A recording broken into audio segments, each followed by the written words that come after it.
अस्सलाम वालेकुम। मैं अस्थमा दी मरीज़ हाँ। ना तो मेरे सिर ते खामद है, ना मेरी कोई औलाद है। लोगों के घर च काम करनी हाँ तो उनका किराया देनी सा। हुण मेरे कोलों नहीं दिता जाता क्योंकि मैं बहुत ज़्यादा बीमार रहनी हाँ। गर्मी बहुत ज़्यादा है और मैनूं साह दा अटैक बहुत ज़्यादा आउंदा है। कि हालात इंज दे खराब ने कि 3-3 महीनों का किराया मेरे सिर ते चढ़िया होया है। दिहाड़ी च 2-2 बारी मैनूं साह दा अटैक आउंदा है। मैं हकदार हाँ, मैनूं सदका दिओ, ज़कात दिओ, मैनूं फितराना दिओ, मैनूं जो कुछ भी दिओ।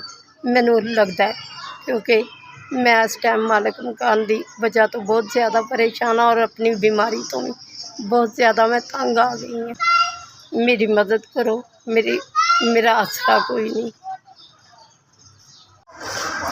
अस्सलाम वालेकुम। तुसीं मेरी मदद की है, अल्लाह पाक तुहानूं ज़्यादा ज़्यादा देवे। अल्लाह पाक तुहाडी औलाद च खैर करे। अल्लाह पाक तुहानूं जिंदगी तंदरुस्ती देवे। तुसीं इसे तरह गरीबां की मदद करते रहो। तुसीं मेरी 5000 रुपए की मदद की, तुहाडा बहुत बहुत शुक्रिया। अल्लाह पाक तुहानूं ज़्यादा ज़्यादा देवे, तंदरुस्ती देवे, सेहत देवे। अल्लाह तुहानूं सलामत रखे।